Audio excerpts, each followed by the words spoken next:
How's everybody? Good. Good to see everybody here today. We're obviously very excited about the 14 players who signed with us today and to join the 12 players who are already early enrolled here. I think this class is a class that we're very pleased with and proud of. This day is accumulation of a lot of hard work by a lot of people. It starts out, I think, with the entire team of people that we have here at Alabama, but most specifically, our coaching staff. I think that, this day is an accumulation of all the way back, in some cases, as far as 2 or 3 years, where you evaluate guys and start to develop relationships with them. And, our coaching staff did a phenomenal job in evaluation and in developing relationships and working hard to attract some of these guys here. And the team of people that we have here at the university who help us recruit, I think we can not give enough thanks for and let them know how much we appreciate what they do. Everybody from Dr. Bell, Bill Battle, speak to these guys when they come in on the weekends. We have great response in the university community from our professors and people who come out on Saturdays and have lunch and take these guys to their colleges. John Deaver and his staff and academic support do a phenomenal job of helping our players create value by graduating for themselves in the future. And the academic support program that we have, I think, is very important to a lot of these, young people. So a lot of people do a lot of hard work. It starts with our coaching staff and the people here that organize our recruiting and everybody in this athletic department who works hard to make this happen. We obviously try to identify needs that we have each year, and I think that in this class we've sort of hit every spot but one. We didn't really, we wanted to recruit at least one corner, maybe two.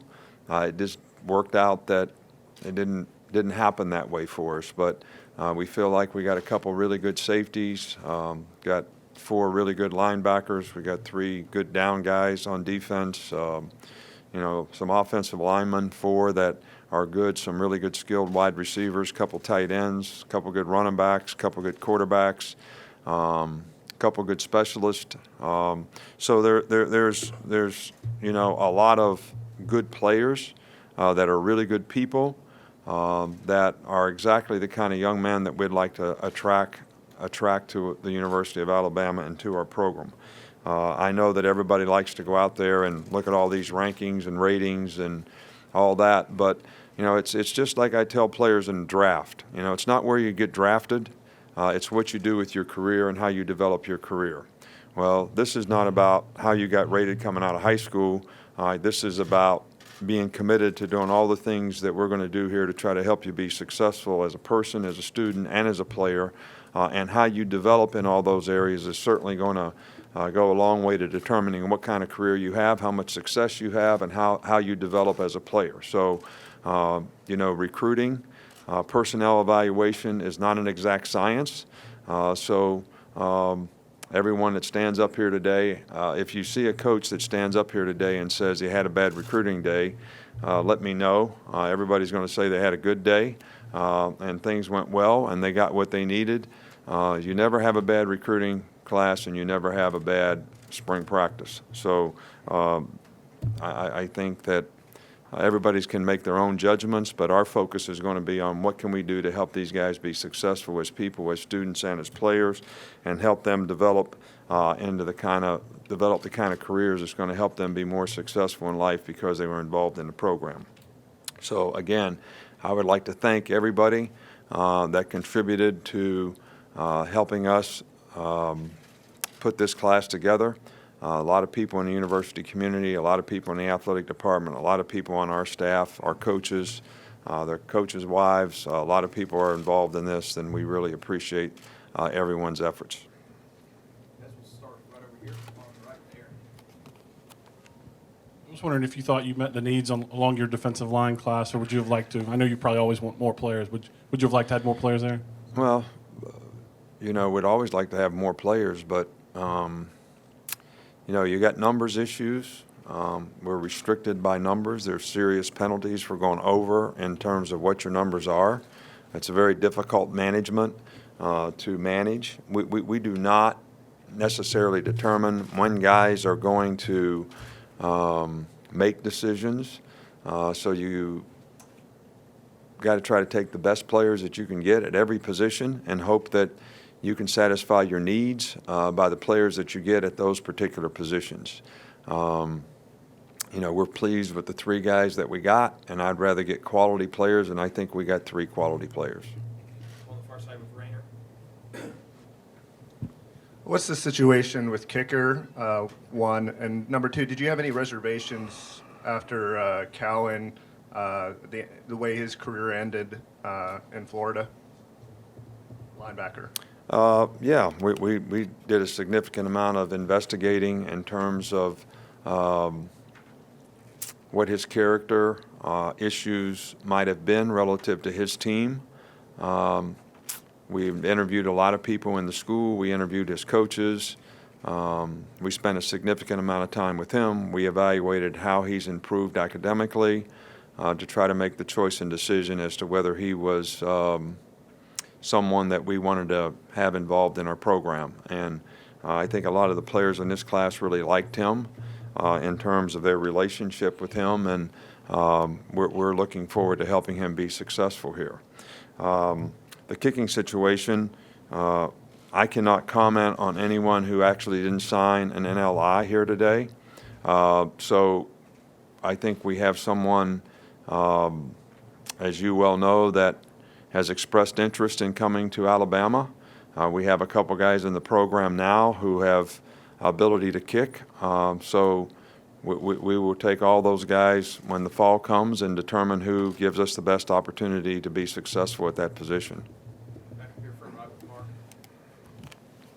Just a few of your skill players. Najee Harris is one. What can he bring to the running back position? And also the 2 receivers you signed today in Ruggs and Smith. What type of players are they?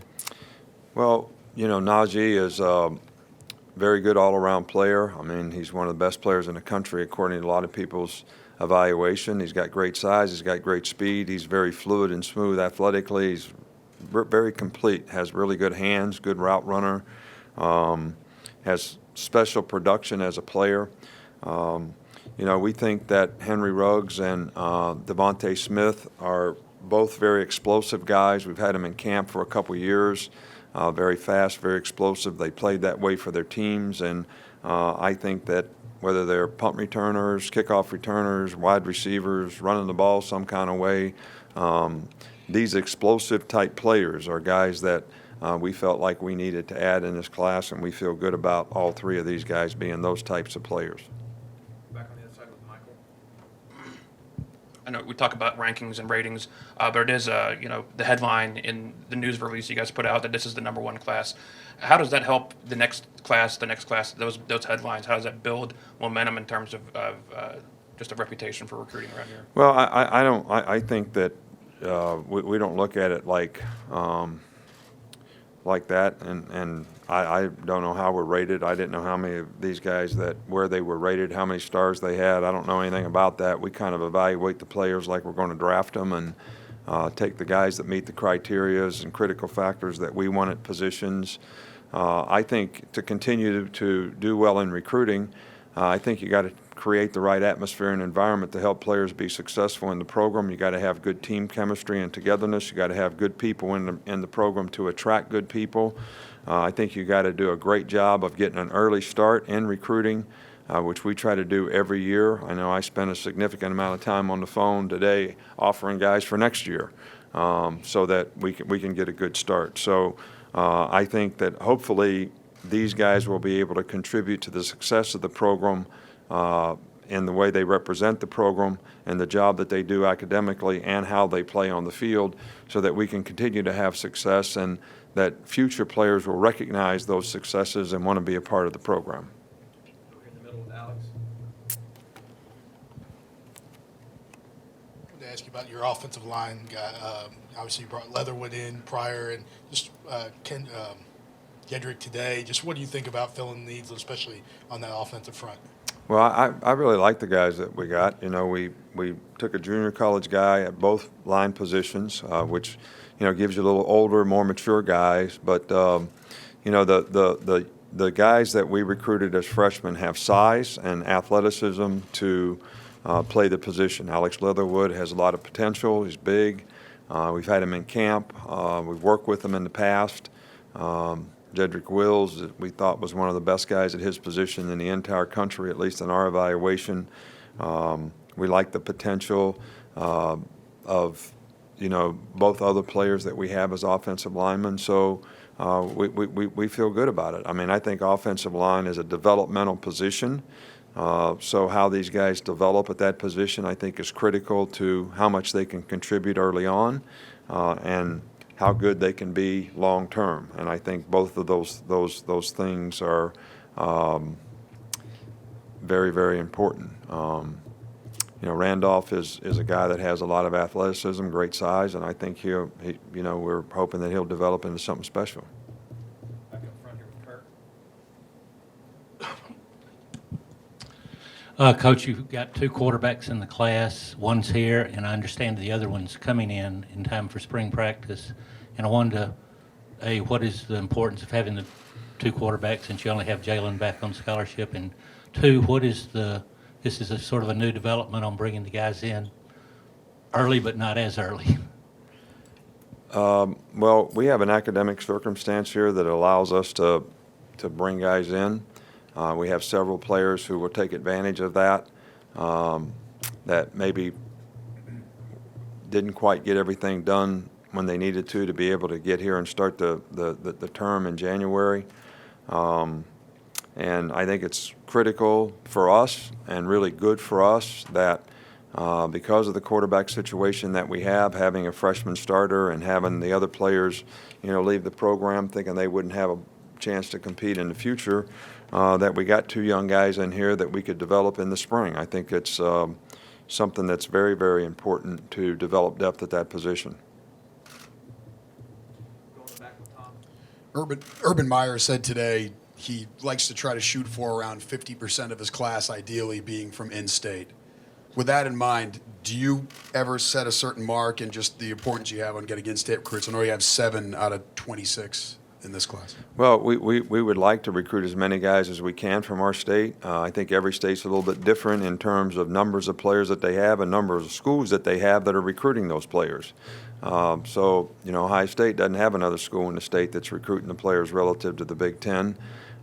We would like to get as many Alabama players as we possibly can. We've had some great players from the state of Alabama: Julio Jones, Mark Barron, C.J. Mosley, Fluker. I mean, we've had a lot of great ones. Reggie Ragland. I mean, it goes on and on and on. So we want to continue to try to get as many players from our state as we possibly can. It's very competitive in our state to get players, and we're going to continue to do the best that we can. We don't necessarily put a number on it.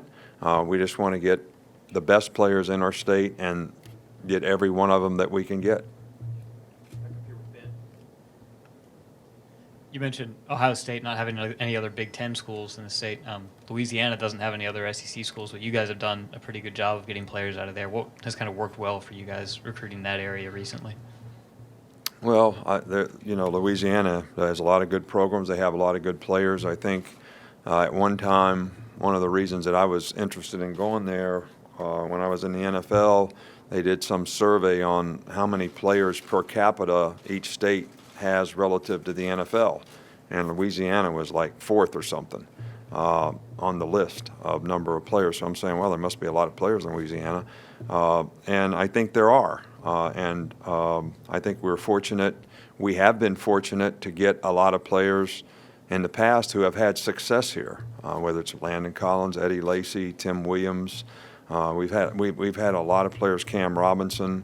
We've got a few players on our team right now that make a significant contribution from Louisiana. So, and I think when players see other players maybe leave the state and have success, it's something that they see as a place where they might go and have success themselves. One of the things I mentioned Landon Collins, but I was just flipping channels the other day. I wasn't even watching the Pro Bowl, but I just happened to hit the Pro Bowl when they were talking about Landon Collins and Ha, the 2 starting safeties for the NFC.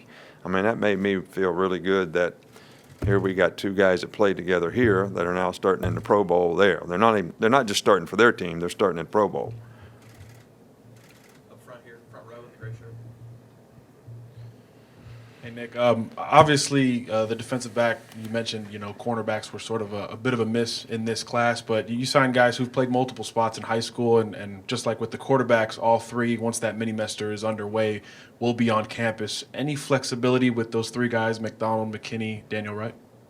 Well, there's flexibility with a lot of guys that are skill guys, and I think that, Cyrus Jones came here and played 1 year at receiver and ended up being a pretty good defensive back that got drafted in the second round. So I think this is a little bit of a universal problem. I know when I was calling around to get draft grades on Marlon and Ardarius and Cam, a lot of the general managers kept asking me questions about why aren't there more defensive players? Why aren't there more defensive skill players? It doesn't seem like there's as many defensive players for us to draft as there used to be.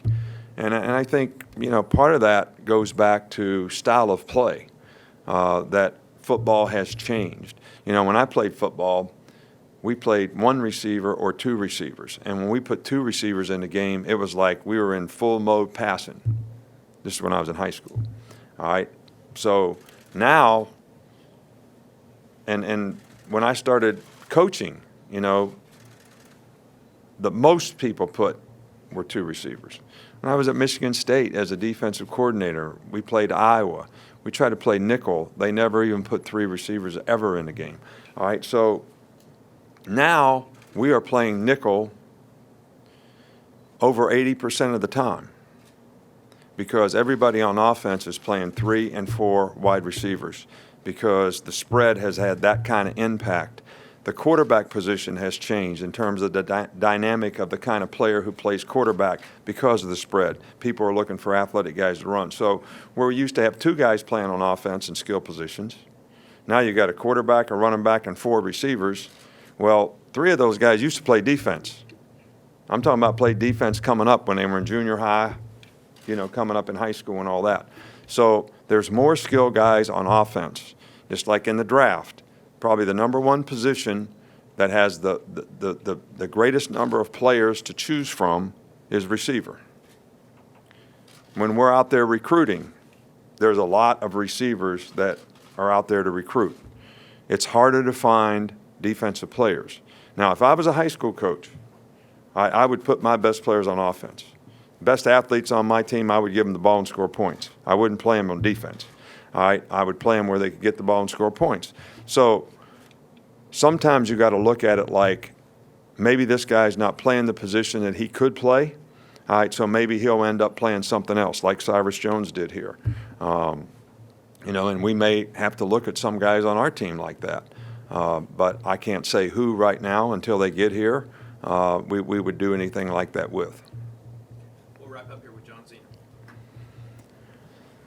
Sorry to kind of go off topic here, but you've known Coach Belichick a long time and everything. I'm wondering what makes him, in your mind, what qualities make him so successful over such a sustained period of time, which is obviously hard to do. Yeah, this is a tough one for me in this Super Bowl. Dan Quinn coached for me for 2 years at Miami as a defensive line coach, and Bill and I have been friends forever. We got a couple players playing for Atlanta that are pretty significant contributors, and we got some guys playing for New England that are pretty significant contributors. We got guys on practice squads, and I usually, in the NFL games, I just root for our guys. Well, it's kind of hard to figure out who our guys are in this one, but to answer your question, Bill Belichick is successful because he's very bright, probably the most organized person that I have ever been around when it comes to football knowledge and how to sort of go through a process of things, whether it's how you draft players, how you find players, how you bring players to the team, how you develop players, how you systematically put a sound system together on offense, defense, and special teams, the demands that he puts on the people that work for him to get the very best out of them and to get the very best out of the players. He probably does it as well as anybody, and I think his record shows that.